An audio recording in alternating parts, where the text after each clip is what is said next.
I want to begin today with a few house cleaning items, and as I said, we're excited that you're here and that Jeff's here. The first thing that I want to mention is if you have questions about the content Jeff's going to present, just type those into the question bar on the GoToWebinar screen you've got there, and I'll read those to Jeff at the conclusion. He can address those. And so that's going to be important because we want to make sure we leave time for Jeff to answer questions and improve your ability to blog and to generate leads with content marketing. Two other things before I turn it over to Jeff. First, I can tell you as well, Jeff's going to talk about blogging and generating leads and content marketing and social selling, that sort of stuff. I can tell you that it works. It really does. And so, give heed to what he's going to tell us today. As far as Jeff Molander, I want to introduce you to him. He has spoken across the globe about how to make Facebook, YouTube, LinkedIn, etc., and blogs lead and sales generators. Sometimes we do all these things and we just kind of do them because we're supposed to. We have a Facebook account, we have a blog, but we don't really think about how to generate leads via those sources.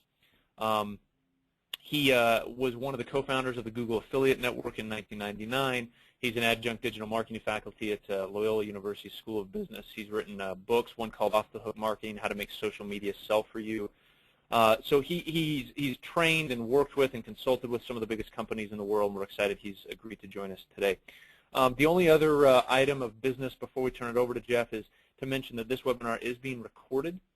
So it'll be available to you after the webinar is concluded. We encourage you to view it and then also share it with your friends, families, loved ones, pets, etc.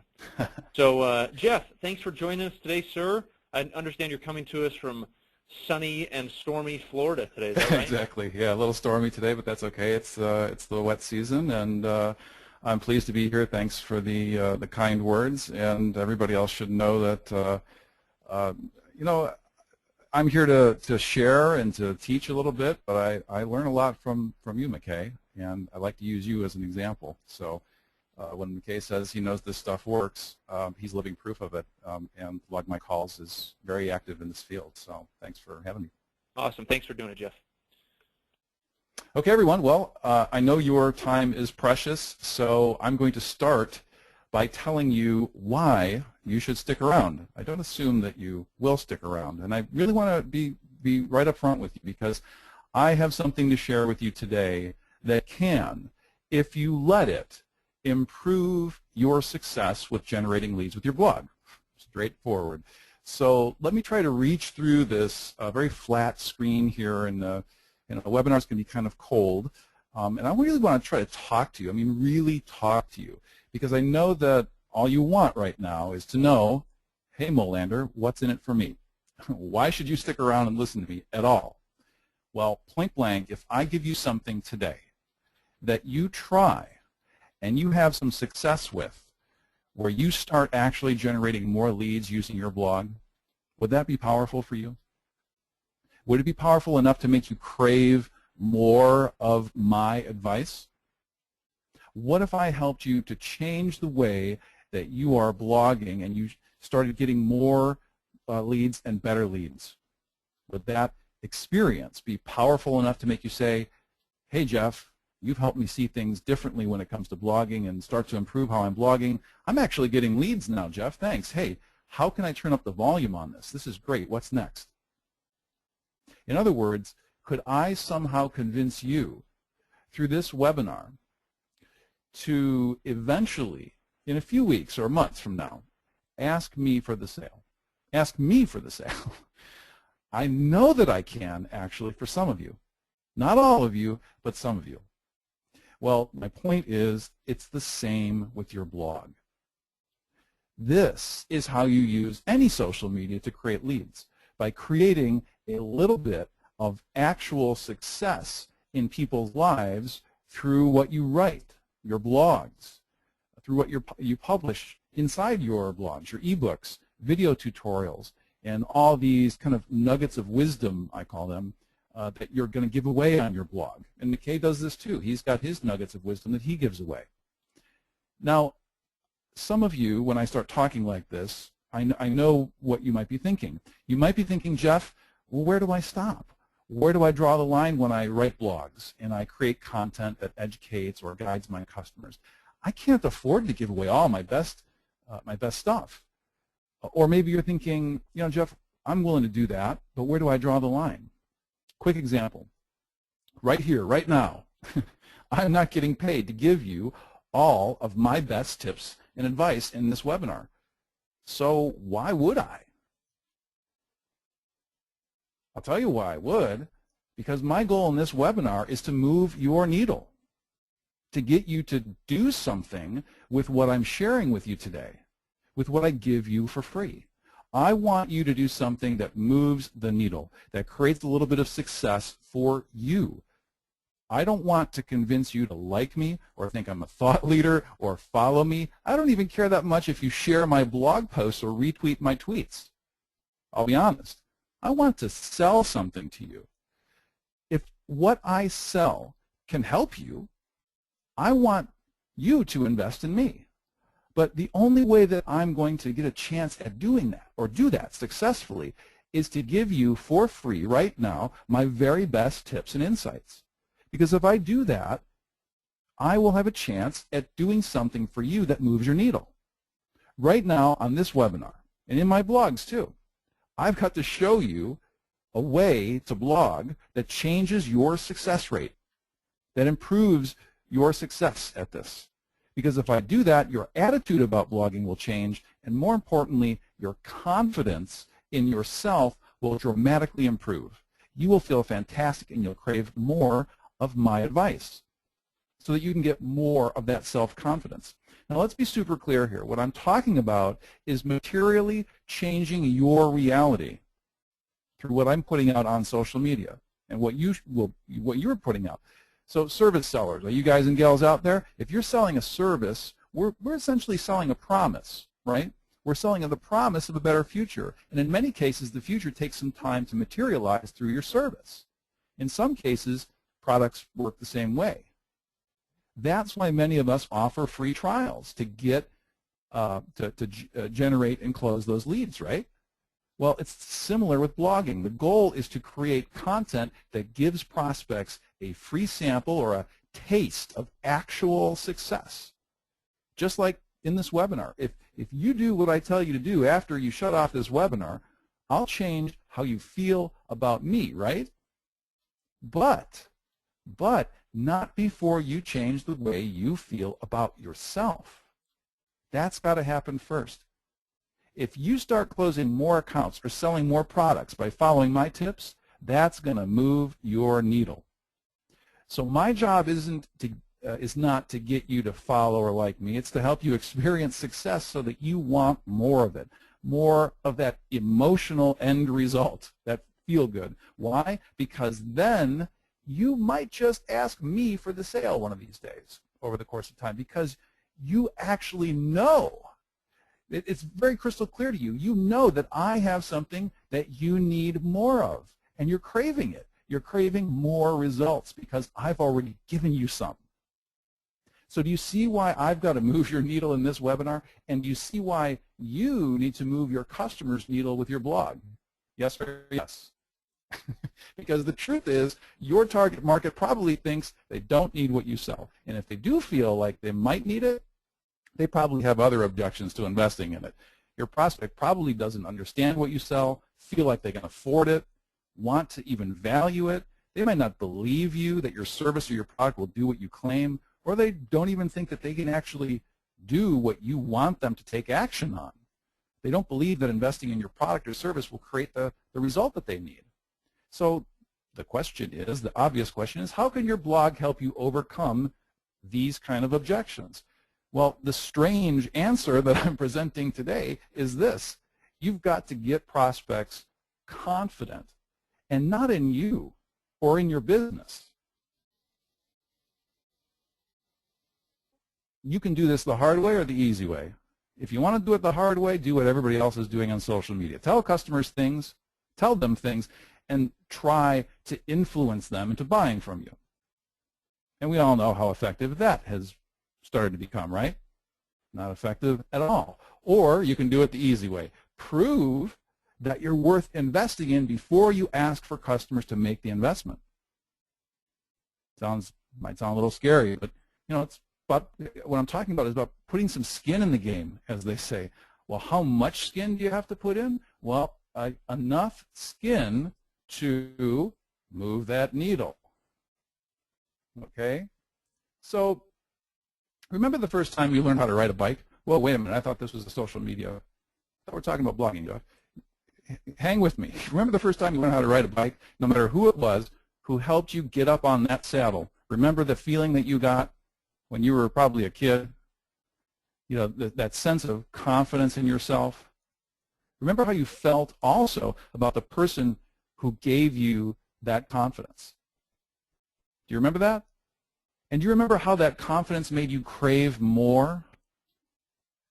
I'm sure you remember how freeing, how liberating, and how powerful it was to feel yourself in command of riding a bike. But for many of us, that experience makes us crave more. Those kind of experiences. Quick story. This is me standing at the base of that mountain over there on the right, which is Sugarloaf out down in Brazil. Now, as a public speaker, I get to go to some really cool places. Like one of them was Rio de Janeiro a few years back, and I took my wife with me. We had about a week there, so our time we had some time, but it was fairly limited. And she says to me, "Look, Jeff, this is Sugarloaf, right? How many times are we going to be in Rio? Let's go climb Sugarloaf." And I thought, are you out of your mind? Well, first of all, I climbed it. And second of all, as you're looking at there on the right, there's a backside to that mountain that's much easier to scale, okay? So as you can tell there, I'm getting harnessed up, and I've got a guide, and there's a different side to that mountain that you can go up that's a little bit, actually a lot more easier to scale than the side that you're seeing in that photograph. But, I went ahead and I climbed up that mountain, and I have to tell you that, I was with my adventure-craving wife, but I felt this sense of confidence in myself. And then my wife said to me, "Man, isn't that amazing? Wasn't that a life-changing experience for you?" And I said, "No, it wasn't life-changing, but I have this funny feeling." And she said, "Do you have a feeling like you want to go do this?" And I said, "Yeah." I said, I do, because I saw people earlier in the day, flying around. I've never done anything like that before, but I got this sense of confidence given to me by this guide. Let's be straight here, right? I mean, I am not a rock climber, but I went up the back way here. I had a guide. But that's what I'm talking about, this sense of once you achieve something, even if it's small, and in my case, it was pretty small. I mean, these are trained professionals that are taking me up with them, right?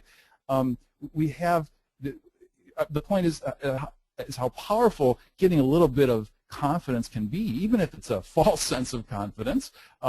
When we feel confident based on an experience that someone gives us, we trust that other person, and we look to them for more advice, more tips on getting more confident. I mean, that's how I ended up with this guy who's actually he's got something like 10,000 jumps hang gliding, and he's actually on the national hang gliding team in Brazil. So, that's exactly how it worked in my life. I realized that this morning as I was pulling together these slides, I thought, that's a great example of what I'm talking about. So I want you to ask yourself these questions. Does the content being published on your blog teach a new skill to customers, or help customers avoid a risk, or illuminate a path toward a goal that they need to achieve? Because this is what I want you to take away from this webinar. This one thing, this proven idea that giving customers confidence works like crazy. And these three strange, I will admit, but effective questions that I'm presenting here are actually starting points. This is where I'd like you to begin to help your prospective customers experience some success. Start with these questions, because in the end, your customers, just like you, are human beings, and humans are hardwired to trust only the people who give us confidence in ourselves. After all, this is how criminal con artists operate. It's all about giving away their confidence. And I know we're not talking about conning people, right? It's the same concept but applied in the criminal world, right?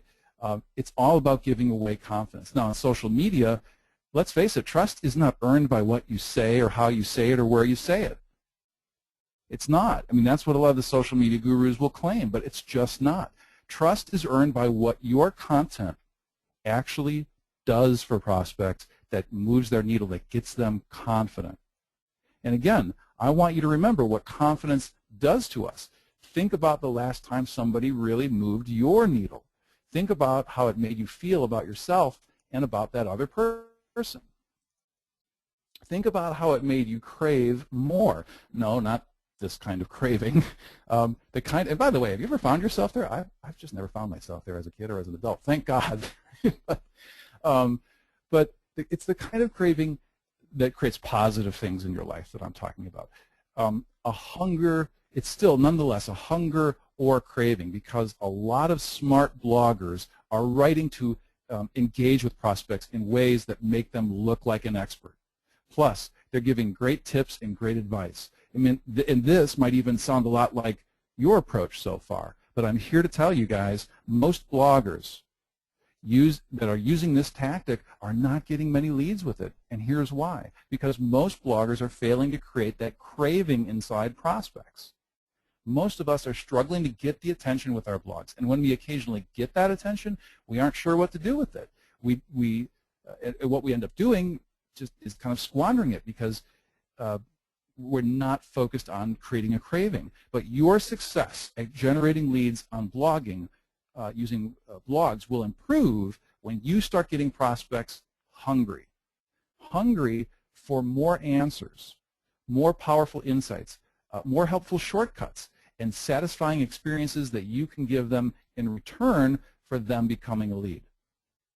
And I know I'm not the first guy to show up or gal to show up here on McKay's webinars, and I won't be the last to talk about, and McKay practices as well, what you can exchange for ultimate guidebooks, educational video series, white papers, e-books. That's what I'm talking about, right? But you're never going to get anybody to take advantage of that unless you write in ways that create that sense of hunger.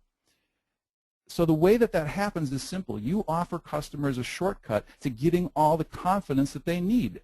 That's why, I know many of you guys know who Marcus Sheridan is, and those type of people offer these ultimate guides. McKay is another person who offers an ultimate guide, a buyer's guide, to answer all of your questions, right? It can be a free video tutorial, a useful white paper, a handy checklist, an ebook, something really useful for prospects that can be traded in exchange for their contact information.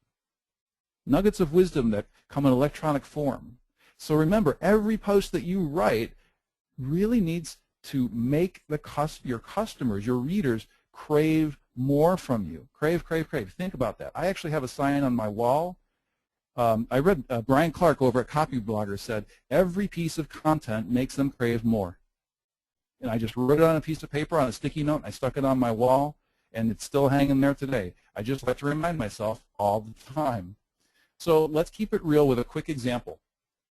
I want you to meet Rachel Ferris here. Now, Rachel works at a really successful mid-sized small business called petrelocation.com, and Rachel is bringing in tens of thousands of dollars in new customers each month using Facebook and blogging. Do I have your attention? And this is a really competitive niche industry, believe it or not. Pet relocation, of course, is helping people relocate their pets.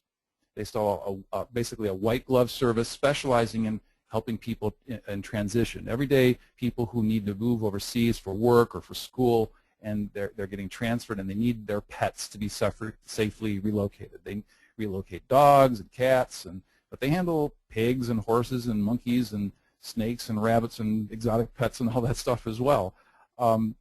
You name it, they will relocate the animal safely and securely with all the paperwork.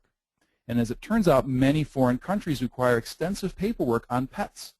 There are quarantining periods and all kinds of potential nightmares and little details to manage. Now, this frightening aspect of her business is what drives Rachel's ability to create sales, believe it or not. So when I first met Rachel, she told me, and this is when it jumped out at me, she really grabbed my attention. She said, Jeff, I'm not really selling a service so much as I'm selling confidence. And this is a few years ago when I met Rachel, before I put this confidence thing together. And I started meeting other people this is really the focal point. And that's because so many of her prospects, and perhaps even your prospects, are scared stiff that successful relocation of a pet is even possible. Now, I'd like you to think about your prospects as I describe Rachel's prospects, okay? Rachel's prospects have so many worries that ultimately, in the end, she says the decision to buy is less about cost or even the quality of her services that her team provides. Yeah, those things matter, but the biggest obstacle to selling her service is getting her prospect to believe that their pet can actually get relocated without any headaches, without any big screw-ups, without their pet getting stuck in quarantine. And that's why Rachel invests so much time in solving her customers' problems in ways that get them confident. Again, not confident in her or her company, but first in themselves, in their belief that this can actually happen for them. Okay, so Rachel blogs in ways that makes her company the vehicle that prospects become more confident in themselves. And that confidence is converted by the prospect into trust. And by the way, her customers are just like yours. They want to believe that someone like you, can make that something that they want actually happen for them. And sometimes that something is something that's a little bit risky. Rachel feeds new customer leads to her sales team using a question and answer, problem-solving type of approach to blogging.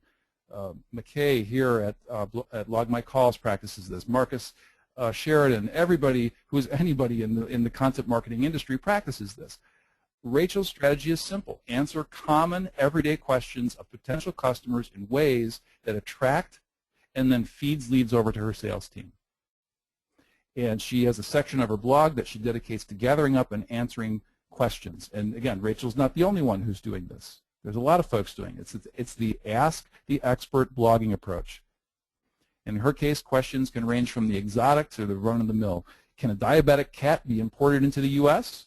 Or what are the rules for shipping puppies to the U.S.? Or how can I move my cat from Serbia to the U.S. if I have a layover in Germany?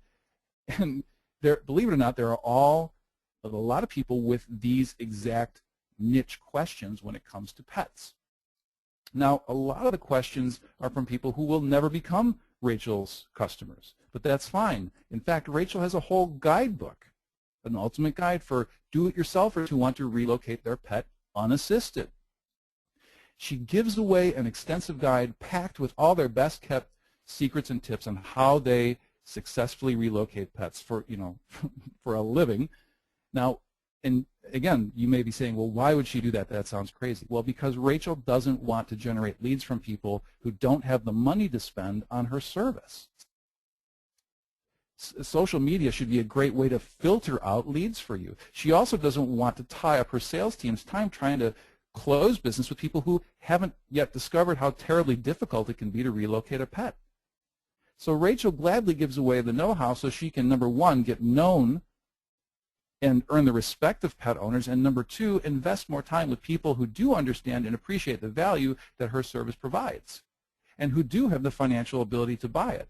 And by the way, many times Rachel has mentioned to me that, and others have mentioned to me too who I'm meeting in content marketing, that many times when they give away all their best tips and tricks, people go away, they try to implement, they fail, and they come back. Those leads will come back. The do-it-yourselfers come back. And who do they come back to? The choice is yours, ladies and gentlemen. They'll come back to the people who gave them the guidebook. That's who they come back to. Because clearly the people who wrote the guidebook or the video know their stuff. That is why you need to give away all of your best knowledge and insights, even in cases where people are going to take it and implement it themselves. Okay?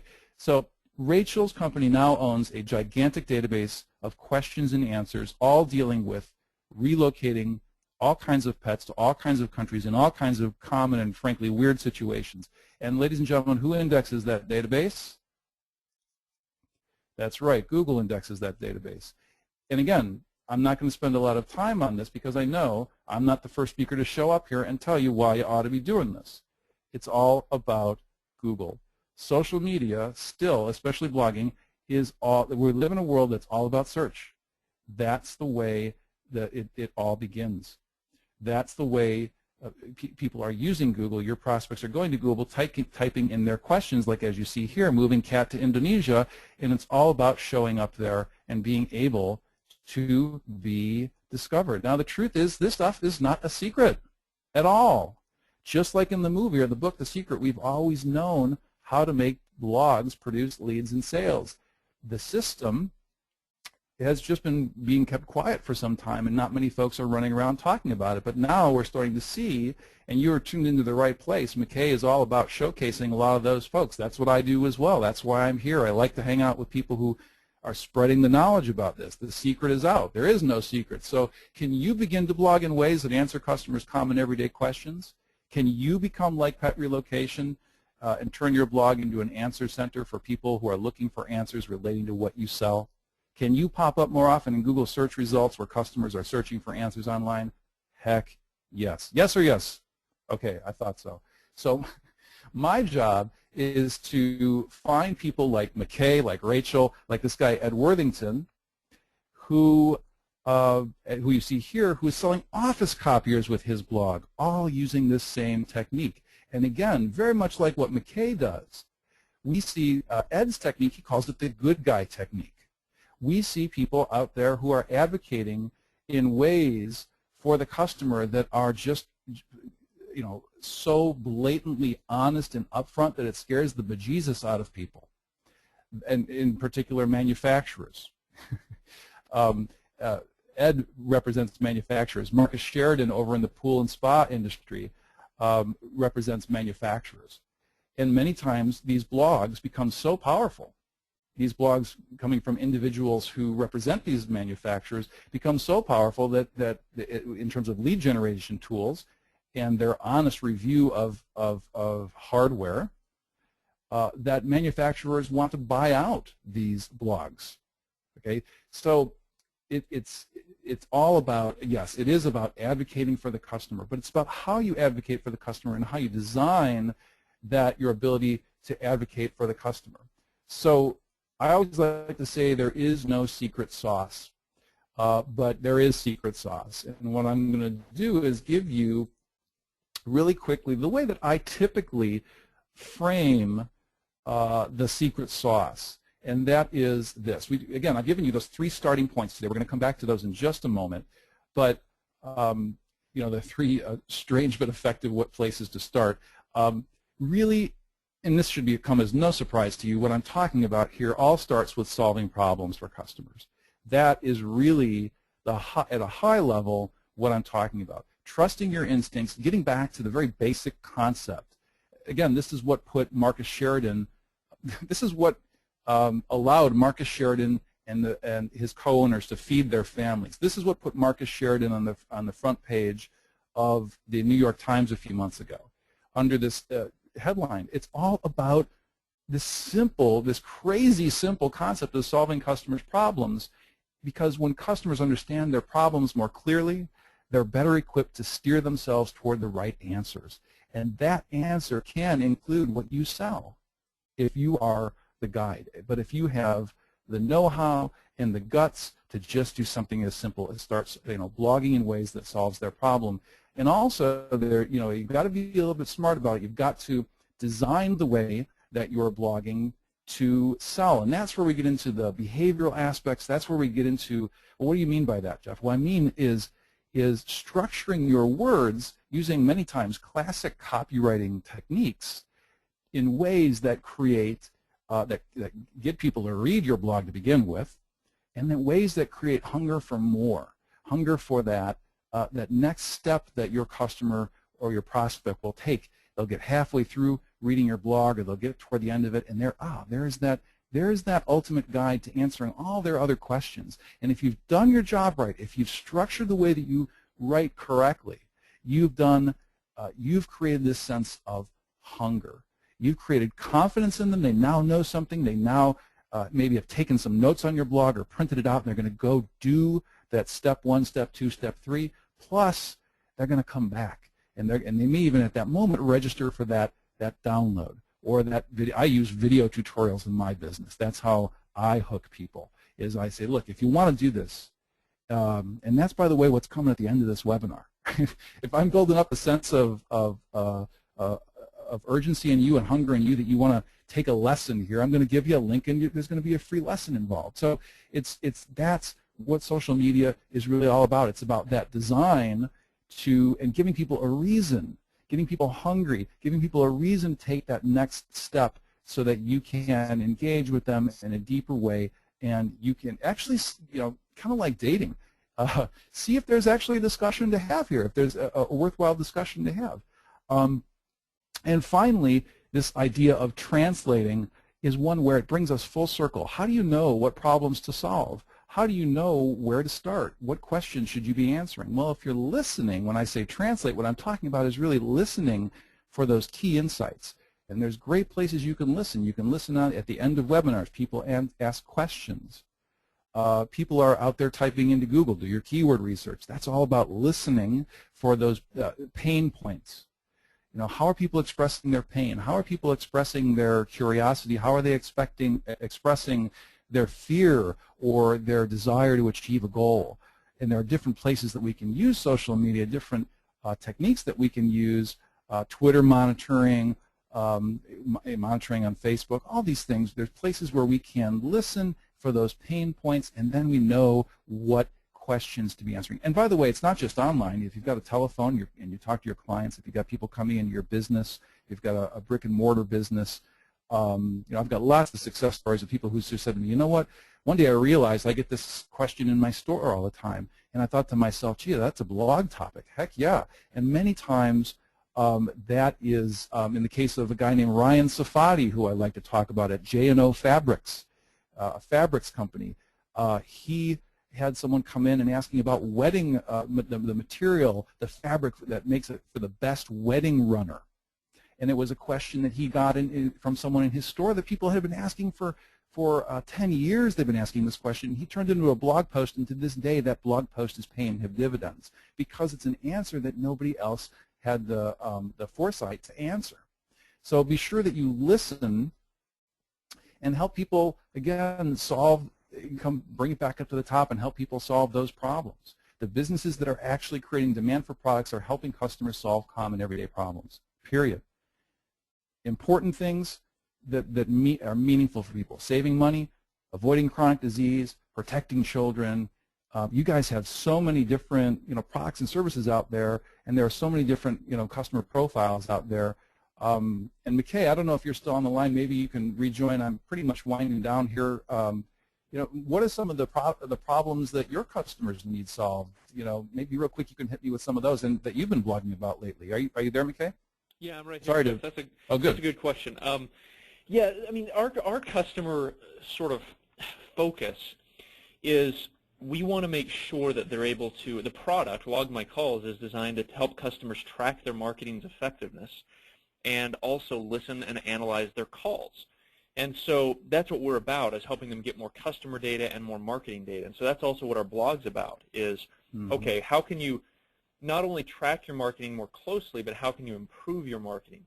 So that's why we've actually taken such an interest in content marketing is, we want more people to come to our clients' sites and our prospects' sites so they get more phone calls, so then they see more of a need for tracking those calls and analyzing those calls. I mean, it's not a charitable action by any means, and I think your point is right. Like, yeah. You're going to give a lot of valuable content for free, but it all is for a purpose, right? I mean, you want people to come back to you and think of you when they have these problems. The other problem we try to solve is we want to I'm not sure the best way to put it, if there's a correct English way to say it, but to fix their concerns or preemptively address their concerns. In other words, if they have concerns about call tracking and call recording, before they're even brought up, we want to address those in our blog.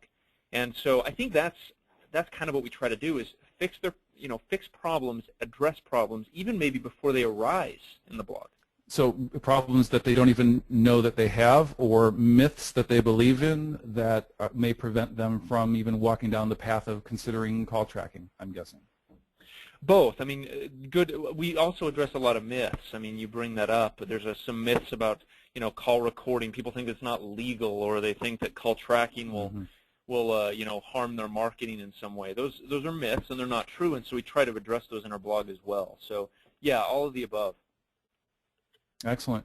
Well, again, I just brought up our strange but effective ways here. I would encourage you guys to, and I know McKay is practicing this, use your blog to teach a new skill to prospects. Help steer them clear of risks that they don't know about, and guide buyers toward a goal. I mean, these are just, these are three. There are a handful of others, and there are different approaches to teaching new skills and steering readers clear of risks, as an example, risks that they don't even know. And there's a handful of different ways to guide buyers toward a goal. But ultimately, the real, and this is something I haven't spent a lot of time on because we just don't have a lot of time today. We'd be happy to come back. Is this how do you create hunger, right? And giving results in advance and creating confidence in people that builds hunger for that next step, for that what I call a knowledge nugget that you're going to give away. And many times, a lot of what I practice and other folks practice is this kind of really teasing people and into taking and being provocative and into teasing people into an action by revealing something that they don't know to them, or giving them insight on an experience that they really would like to have someday but never thought that they could have, and make it real for them. And that's really kind of what it is, a way to induce the response. And again, we didn't have a lot of time to talk about the ins and outs of calls to action inside the blog post. Where do you make it? How do you build the sense of hunger? I don't know how much time you have to talk about that, McKay. Maybe you could say a few words on what your thoughts are on. I mean, you're very tips oriented in a lot of the stuff that you're blogging, and it's all it's. Would you say it kind of builds up and then crescendos, and then there's and different blogs, I guess, are different, and some do this better than others, right? Because we were busy cranking out a lot of blogs. But maybe you could talk about how you build hunger for your downloads and that kind of stuff. Yeah, so we, at the end of every blog, I think the first key to that, Jeff, is having an actual call to action at the end of a blog. So, or throughout the blog. It doesn't have to necessarily just be at the end, but the first step to building the hunger is having a call to action. So what do you want them to do after they're done reading the blog? Do you want them to take a free trial of your product? Do you want them to call you? Do you want them to download something you've created, maybe a white paper or a guide, or just a one or two sheet checklist for something? That's the first key to building hunger, is to say, wow, they've kind of whetted my appetite with this. I want to learn more about the subject or the topic. And then the second key, I think, is I think sometimes people, when they're blogging, they try to walk too closely to not giving away too much. I think the key is being very willing to give a lot of information out in your blog, even if it's information about your business. Give them something that makes them feel connected to you. That induces response, in my experience. Yep. I know that. Are we going to do a giveaway, McKay? Because I said I would do the giveaway. Oh yeah. You know what? I never even mentioned that. Yeah, Jeff has very kindly agreed to make sure that I mention this correctly.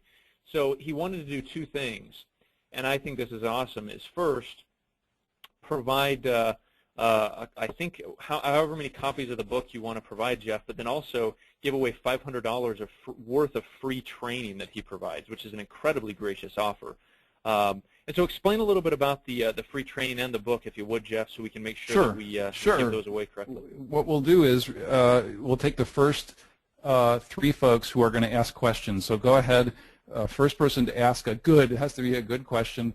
First person to ask a question, and the question can be anything. It can be aimed at myself, at McKay. It can be even a point of clarification on something that that you'd like me to go deeper on, or I was too vague about.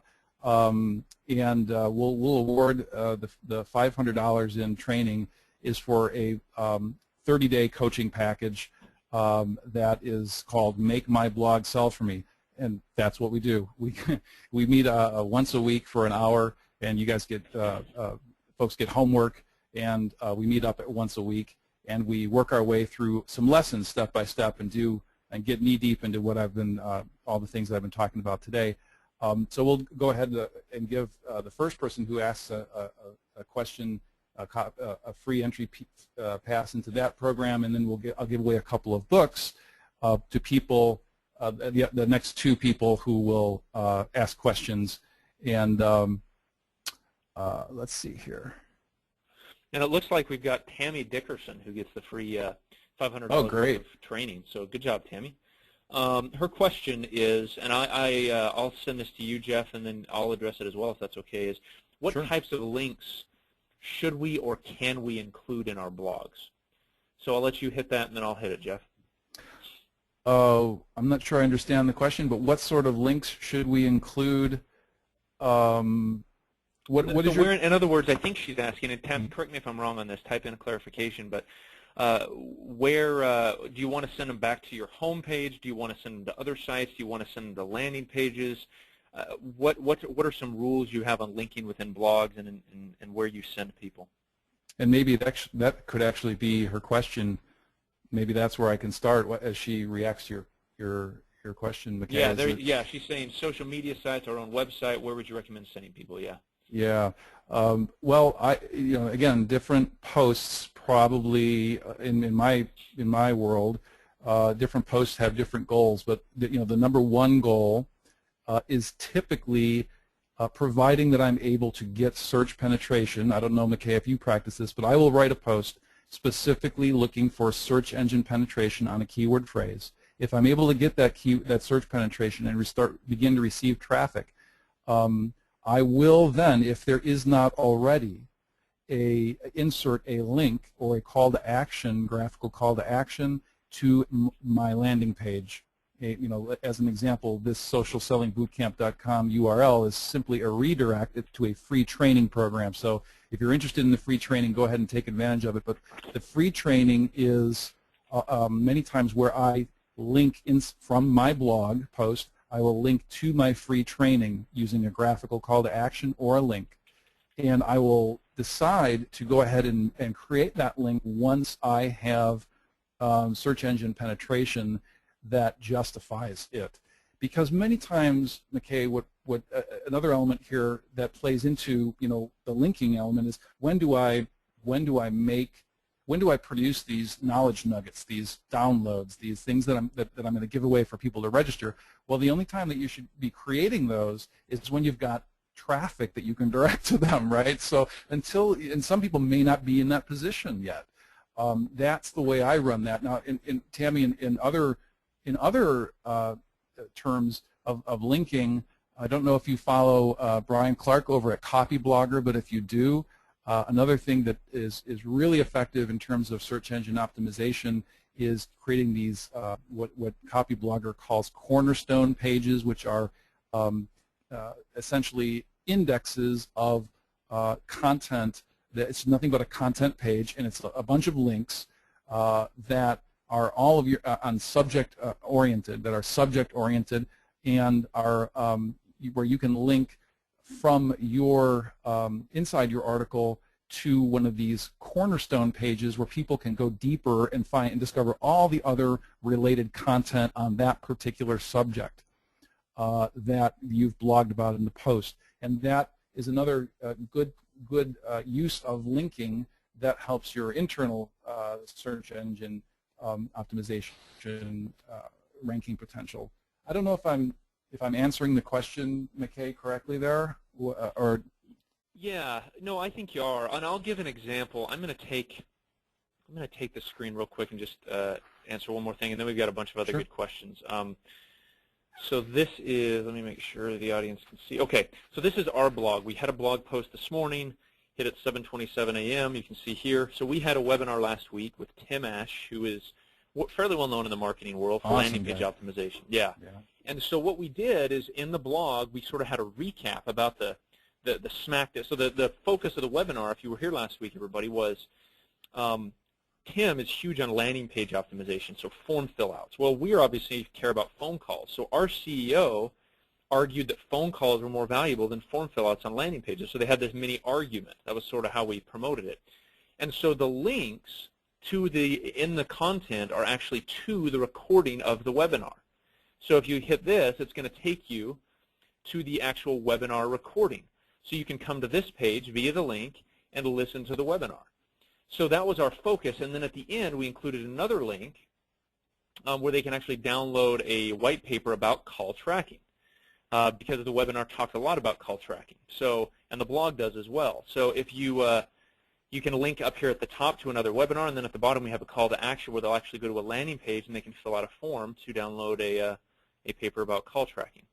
So that's kind of how we do it. We make sure they're relevant, make sure they go to correct places, and that's how we address that. We got a lot of good questions coming in now. We got a question from Amanda Brower, who gets a book now. What is the best way to go about creating that guide, that content that protects your company, at the same time? Oh, I think she's asking, correct me if I'm wrong, Amanda, but I think you're asking, how do you create the guide to do something without giving away too much info, maybe to make your product or service not even useful if you give them all the information? Yeah, it's so how do you, maybe her question, McKay, is how do you protect your own butt if you're working in a bigger company, or how do you lobby for giving away the farm? Yeah, so she's asking. She said the way I stated it was what she meant. So basically, like, how can you create the ultimate guide, some 20-page guide, and still have value, something that your customers will actually pay for if you're giving away all of your info? Yeah. My take on that is this, and I'm interested in your take, McKay. And there, I think, are going to be different answers for different people and different businesses. But in my business, and I believe more widely in services, what we are selling as service providers is, I maintain, it's not about the knowledge. And this is the way I'm actually marketing myself when I'm out there promoting my. And when I'm saying, you know, I want to take your money and I want you to sign up for this, I'm telling people I don't want your money if all you want to do is come into this training and understand and know. I want you to pay me to walk you through this, and so that you can actually have more success and do this. And so there's a big difference between knowing something and doing it. So the way I look at it is everything that I give away gives away everything there is to know. And oftentimes my customers now are saying to me as a service provider, they say, Jeff, I'm fully aware. You don't have to tell me. You know, they'll read or they'll see my videos. They say, you don't have to tell me that you give away all the free stuff and you know, it's not about the knowledge. I know that. I want access to you. That's what I want, someone to hold my hand and provide this service to me. So that is what I think makes the difference when you're that's why, you know, putting all your knowledge into a document or a video series or an ebook or an ultimate guide, that's where the value is. Now, is it, for me, that's where I come down on it, McKay. I don't know how you feel about it. It's about what you do, not what you know. People pay for a service that gets done for them, not for what they know, being educated on something.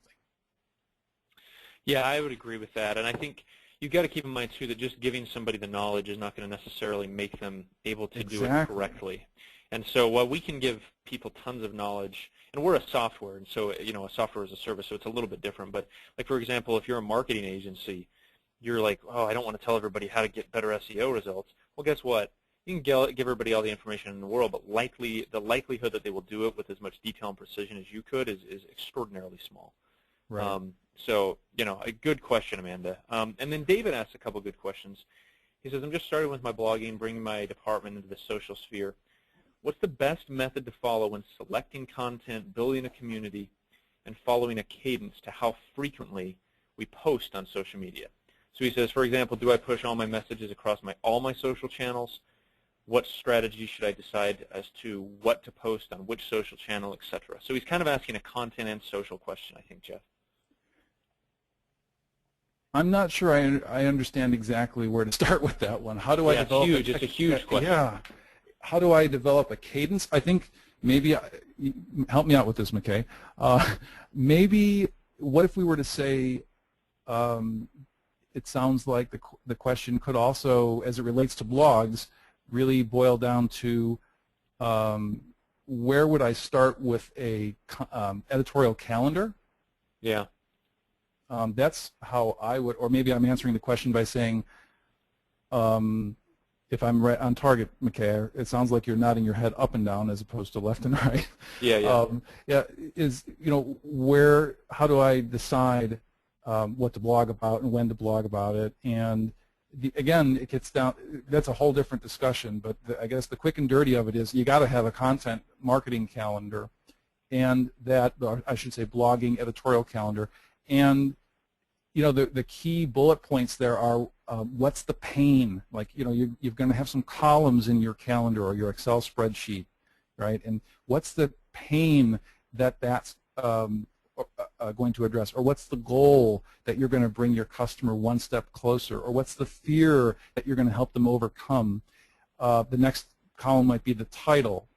The next column should be your keywords that where you can see people expressing that need for that goal or that pain. What are some other what other columns do you use in your in your editorial calendar, McKay? Well, I think keyword is critical, and then in terms of posting on social, so two things about posting on social, and Jeff can back me up on this, I believe, is your content is going to be indexed by Google more quickly if and when you post it to Twitter and to Google+. And so if you want Google to find your content immediately, the best way to do that is to post it to social media. So in terms of a cadence of posting, I would suggest posting immediately. When you create a blog, tweet it 2 or 3 times that day, as well as put it on your Google+ and Facebook page at least one time that day, and preferably in the morning. And then I would focus on what people are talking about. I mean, use a free tool like Hootsuite to determine, okay, what are people mentioning, what are they discussing, and then if you've got past blogs that address those things, post them again. I mean, obviously, we used to post 3 blogs a day. We're now doing about 1 blog a day. And so obviously we're going to post more than once via social media today. So, post older stuff as well. Post other interesting things from other sources you find on the web. Post something from Jeff or from Log My Calls, for heaven's sakes. Include that in your cadence. Two rules. I like social media posting sort of earlier in the day, and then I also think that just having your most recent content is the best for social media. In terms of like a strict rule or cadence, I don't know that I have one. Those are sort of my general guidelines. Is that a fair answer, you think, Jeff? I think that's a good answer. I won't say counter that, but I think that maybe provide a different opinion and perspective and experience. I mean, it all boils down to my experience, about what works. And I will say this, that we have spent, blanket statement, we have spent a lot of time and energy, and there's a million articles out there telling us this is how to go about promoting your blog posts. And frankly, if any of that stuff really worked very well, we wouldn't still be talking about it years later. I'm not a big believer in my own business, and the people who I tend to call my clients tend to agree. It's not about sharing and getting shared. We want to do some of that. We definitely want to do some of that. I post all my stuff to Facebook. I post my stuff to Google+, especially Google+. But ultimately, it really boils down to if you're gonna post it. McKay, let me just say this: 95, maybe 98% of the promotion of blog posts out there amounts to this: people saying, "Here's my latest blog post." And you know what? People do it. They've always been doing it. They continue to do it. LinkedIn Groups suffers from this nonsense of just telling everybody that you've got a new post. You've got to give people when you promote your post, give them a reason. As an example, write a title that is absolutely irresistible. Write a first, and then share it on social media. Just share the title or the first paragraph. But the way that you write your first paragraph has to say to somebody, and I've had a lot of success with this, and I know people who are having success with it, is Your title has got to be good. Read Copy Blogger. Okay, they will teach you how, or in my free training, I'll teach you as well how to write a good. And McKay knows this. McKay's having a lot of success with writing the best title that you can. A title that says, "You ain't never read this before," as an example. And then when you make the promise in your title and your first paragraph delivers by getting exactly to the point and giving away the information that you promised in your title, that never hurts either. So again, I put less. I ask myself less often, where should I promote, and what's the cadence, what's the right timing? And I'm saying to myself, you know what? If I'm going to promote something on Google Plus or on Facebook or in LinkedIn, I don't want to say, hey, ultimately here's my latest blog post, because ultimately everybody's doing that and ain't no one getting any attention with it. You really risk a lot when you focus on that. So I would challenge you. Great question. I would challenge you to ask an even better question, which is, how can I make myself irresistible? How can I make what I post and what I update irresistible in terms of creating curiosity in a reader? I totally agree. Sorry, a little bit of a rant there. Sorry. No, that's not a rant. And here's the last thing. We've got to run. There's one more question from Greg. We'll answer, and then we'll be done. He says, when teasing to reveal the unknown, should the answer be given in the original blog post, or should there be a link to your website to reveal the answer? Teasing to reveal the unknown. Greg, can you clarify a bit? Do you mean when you tease on social media, or when you tease in the title?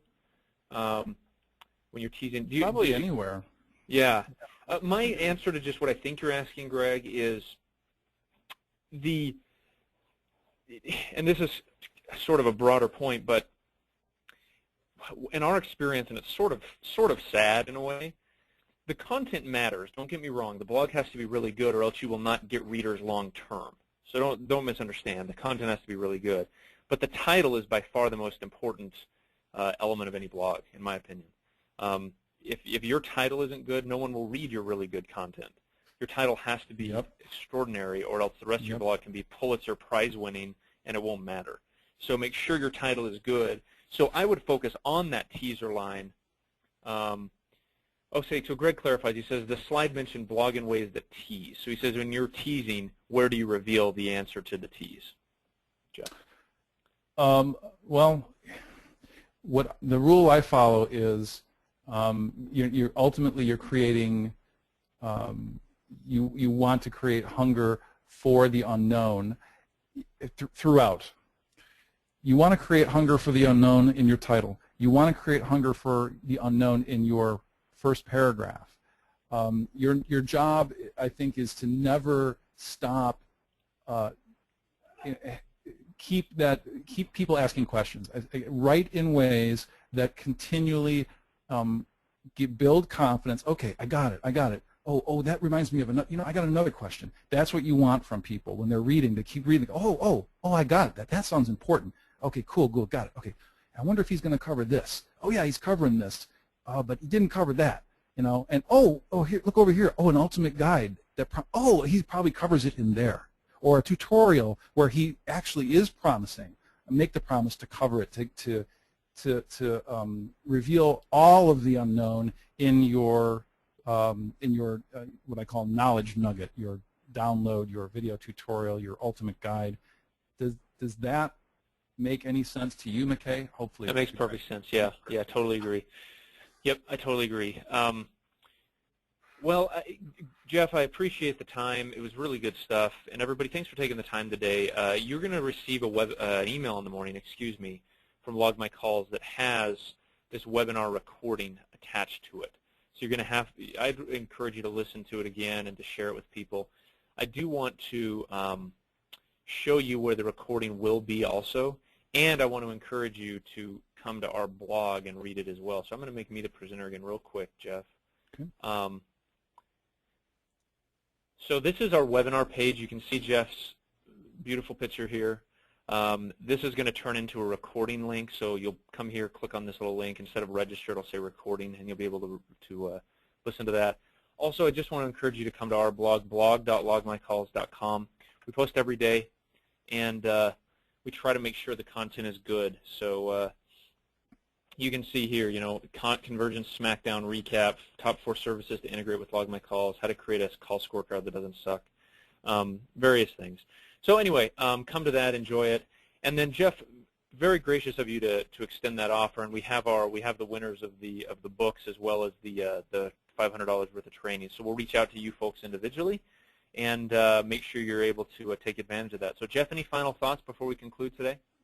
No, that's it. Thanks for the opportunity. Congratulations, Tammy and the others, on winning some goodies. And I look forward to, McKay, I'll just watch for emails from you on getting in touch directly with the winners, and we'll distribute everything accordingly. But it's been my pleasure. Again, thanks for the opportunity to spread the wisdom, McKay. Thanks for being a great example of the wisdom. And may everybody out there, continue to, I have to say, Log My Calls has got a really good lineup. I'm saying this in front of everybody, and I've said it to McKay personally, one-to-one, and I'm not just saying it. You've got a great lineup here, McKay. There's a lot of people running webinars these days with a lot of the same old, and you've got a great variety, and you've got all the right people. I'm blessed to be among some of the big names on your webinar series. So thanks for the opportunity. Jeff, we appreciate it, and thanks for doing it. We appreciate your advice and your wisdom. So everybody, thanks for coming today. We appreciate it. Next week we have a couple webinars, actually. We have a webinar on PPC by Jeff Ferguson. He's the CEO of Fang Digital Marketing. As you can see here, he's led marketing efforts for some relatively large companies. Napster. So, yeah, I met him back in the Napster days. Good guy. Oh, Great you guy. know Jeff? Oh, that's awesome. I do. He's a very smart guy. And the thing you'll like about Jeff is, everybody, is he's point blank. He doesn't hold anything back. He's just very blunt, very great, and very experienced guy. It's funny, setting up the webinar with him, coordinating with him. He seems that way. I've not spoken with him a ton, but he seems like, okay, what do we need to do? Let's get this. So anyway, it'll be great. And then a really sort of interesting bonus one next week, next Thursday, from Barb Batt, who's with You Creative Group, an agency. She doesn't mess around. Her picture looks all sweet and nice, and then you read the title. It's like, wow, I don't know how she's going to eliminate your competition, but I don't know if she has mob ties or not. So I guess we'll see. So anyway, with that, everybody, have a wonderful week. Have a wonderful weekend. We'll see you next week for next week's webinars. Thanks, Jeff. Bye-bye, McKay. Thank you. Bye. Bye-bye.